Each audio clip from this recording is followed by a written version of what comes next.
What is this garbage you're watching? I want to watch the news. Are you making headway at least? This is the news.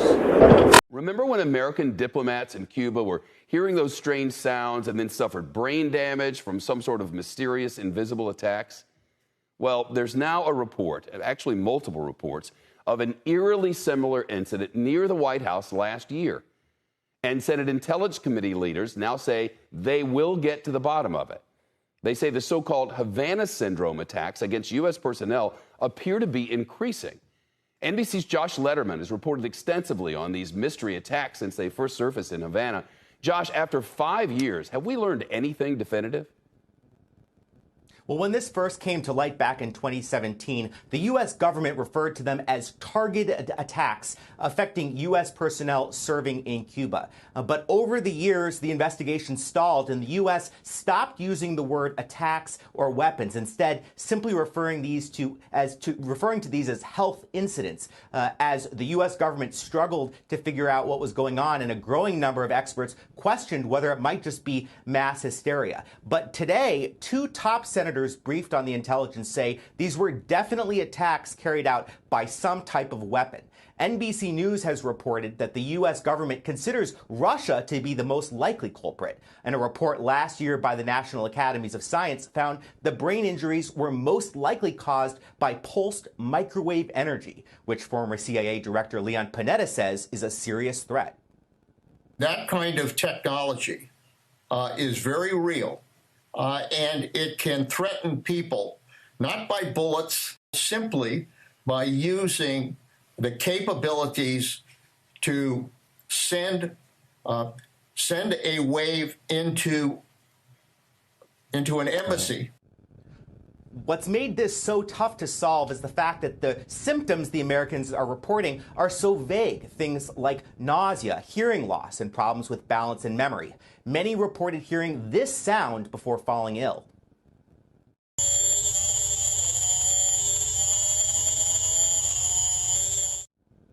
Now the U.S. government is scrambling to figure out just how widespread this is, with new reports of new possible cases in Russia, China, and now even here in the United States. And just this week, the Canadian group of diplomats accused their own government of withholding information about 3 new cases of brain injury among Canadian diplomats who also served in Cuba.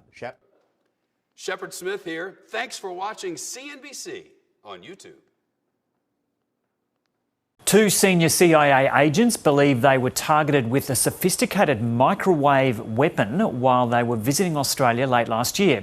It's been reported the pair may have been attacked as part of a global campaign by Russia that's left American spies and diplomats suffering from mysterious brain-related illnesses.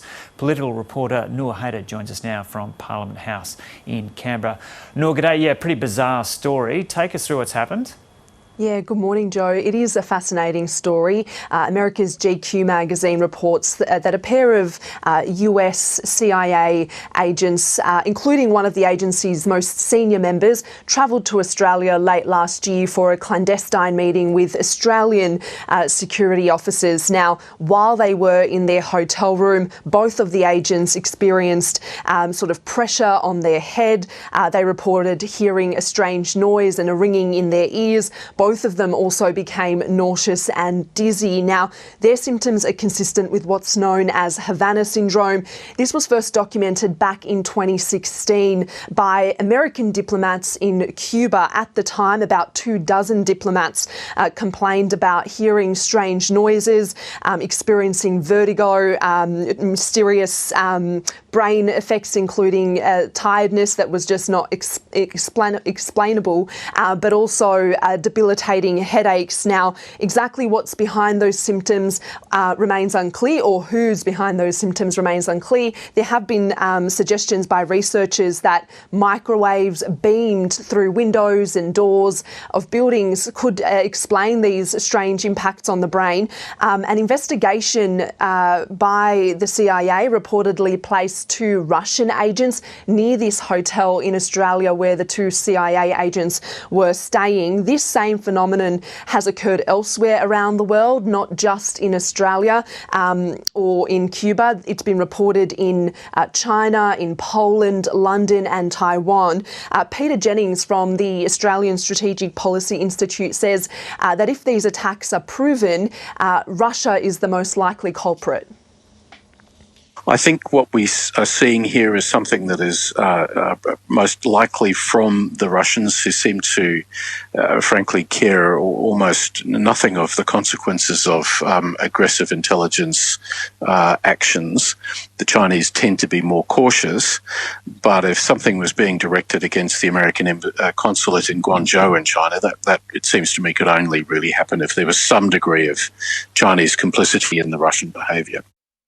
Now, the Australian federal government has declined to comment on this matter directly, which isn't surprising. However, we do know that the federal government and Australian intelligence agencies do hold serious concerns about the activities of foreign spies on Australian soil. The head of Australia's domestic spy agency only this week warned that the number of spies operating in Australia now is more than that during the Cold War. For what it's worth, the ABC did contact the US Embassy here in Canberra. They declined to comment and referred us to the CIA, which is yet to respond. GQ magazine does, however, have a response from Russia's foreign ministry, or a spokesperson from Russia's foreign ministry. They've reportedly said that they wouldn't confirm whether these victims experienced an acoustic attack, paranoia or Russophobia, and they say that that's a question for doctors.